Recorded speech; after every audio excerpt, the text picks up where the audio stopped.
চলতি মাসেই মানবতা বিরোধী অপরাধে সাবেক প্রধানমন্ত্রী শেখ হাসিনার তদন্ত প্রতিবেদন দাখিলের আশা প্রসিকিউশনের।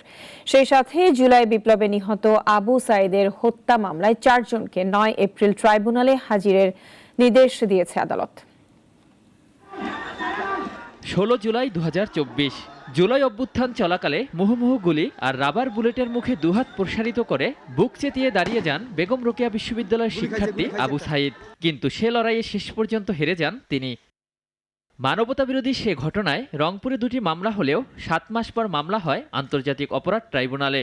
চলতি বছরের 14 জানুয়ারি 25 জনকে অভিযুক্ত করে আন্তর্জাতিক অপরাধ ট্রাইব্যুনালে অভিযোগ দায়ের করেন আবু সাইদের পরিবার।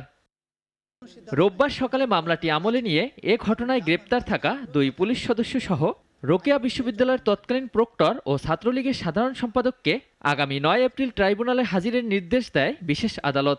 যারা এই হামলার সাথে সরাসরি সম্পৃক্ত ছিলেন তারা আরেকটি মামলায় গ্রেপ্তার হয়ে জেল হাজতে আছেন।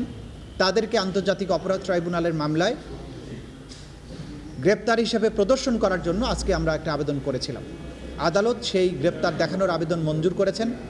আগামী 9 এপ্রিল তাদেরকে এই ট্রাইব্যুনালে প্রডিউস করার জন্য নির্দেশ দিয়েছেন। এ সময় সাবেক প্রধানমন্ত্রী শেখ হাসিনার মানবতা বিরোধী অপরাধের তদন্ত প্রতিবেদন চলতি মাসে জমা দেওয়ার কথা জানান প্রসিকিউশন। আমাদের তদন্ত সংস্থা যে প্রধান আসামি শেখ হাসিনা সহ তার নির্দেশেই গোটা বাংলাদেশ জুড়ে এই অপরাধ সংগঠিত হয় এবং গ্রাউন্ড লেভেলে যে সমস্ত অফিসাররা এই মামলার ঘটনার সংগঠিত করে তাদেরকে সহ 9 এপ্রিলের মধ্যে আশা করছি আমরা তদন্ত রিপোর্ট দাখিল করতে সক্ষম হব।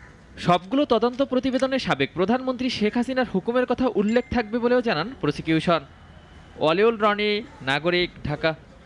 কোটি মানুষের আস্থার ভালোবাসায় 11 বারের মতো দেশের 1 নম্বর রেফ্রিজারেটর ব্র্যান্ড ওয়ালটন।